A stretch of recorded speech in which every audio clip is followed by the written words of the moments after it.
La guerre est déclarée, une guerre entre deux mondes étroitement liés, le monde terrestre et le monde céleste.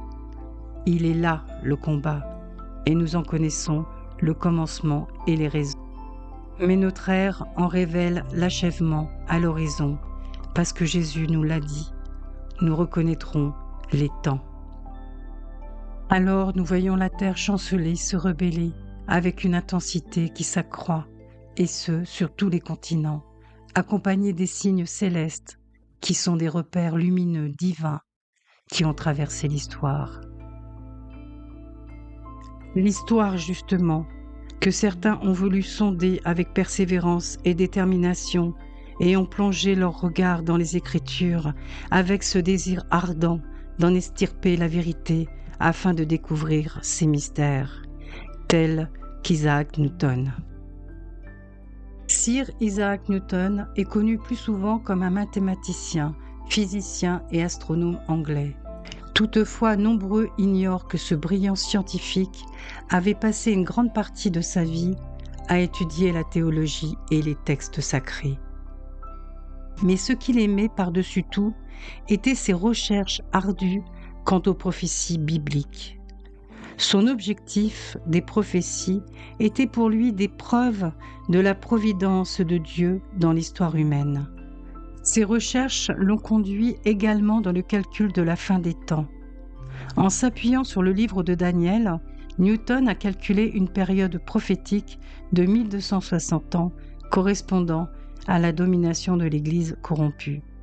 Ces calculs l'ont conduit à situer le retour de Jésus et la fin de ce monde agonisant autour de l'année 2060, une date qui voyait comme un renouvellement, un avènement pacifique et non comme une destruction totale.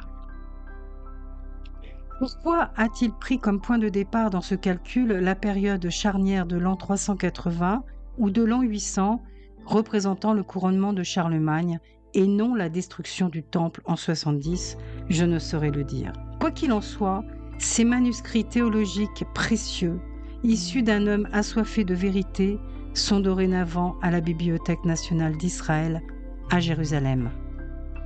Autre scientifique, Johann Kepler, pensait lui que science et foi ne font qu'un.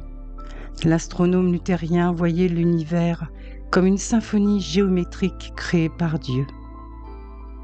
Cherchant à travers l'infini céleste, dans l'étude des astres, à déchiffrer le langage mathématique du Créateur. Et dans cet océan d'étoiles, il percevait les mouvements des planètes, telle une douce musique céleste voulue par Dieu. Pour lui, c'était une autre manière de louer Dieu. Nombreux scientifiques, mathématiciens, astronomes, physiciens, entre autres, ont cherché à sonder la création de Dieu, afin de percer ses mystères. Quand d'autres ont entrevu les Écritures et vu certaines prophéties concernant notre génération. Telle que cette femme de 90 ans, originaire de Valdres en Norvège.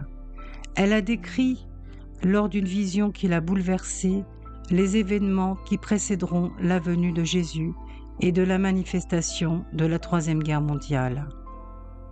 Elle a mentionné 4 vagues. La première, une longue paix entre les superpuissances comme jamais nous avions connu. Paix engendrera un déclin moral, une banalisation de la violence et de l'immoralité à la télévision et dans les médias. 2. Une grande tiédeur spirituelle, un abandon des valeurs chrétiennes traditionnelles. 3. L'immigration de masse, l'arrivée en Europe de personnes venant de pays pauvres d'Asie et d'Afrique, provoquant des tensions et des rejets au sein des populations locales. La Troisième Guerre mondiale surviendra alors d'un endroit inattendu juste avant le retour de Jésus. D'autres prophéties ont été répertoriées au fil du temps et davantage ces dernières décennies. Pourtant, celle de Ken Peters est vraiment troublante. Dans un songe stupéfiant et bouleversant qu'il reçut au cours d'une nuit, au milieu des années 1980, Peters vit des événements qui, à bien des égards, semblaient correspondre à ceux de notre époque. Plus étonnant encore, ces événements faisaient écho aux écrits bibliques, dont il n'avait alors aucune connaissance, et plus particulièrement au livre de l'Apocalypse.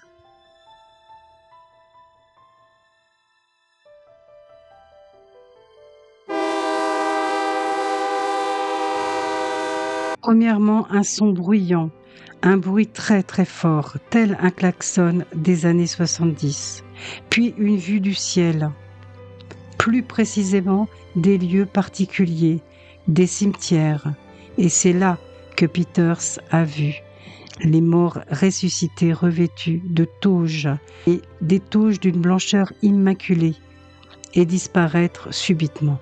Deuxièmement, le début de la crise. Une rupture soudaine et brutale paralyse le système financier mondial et jette le chaos dans la vie quotidienne. Des espoirs terribles s'abattent sur les populations. Au bout de 15 jours, tout se remet à fonctionner et l'Antichrist apparaît sur la scène internationale. 4. La marque de la bête. Peters décrit avec précision l'aspect et la nature de la marque. 5. Persécution des chrétiens. Il est évident que j'ai fait un condensé. Il y a beaucoup plus sur le témoignage de Peters. Je vous mets le lien sous ma vidéo.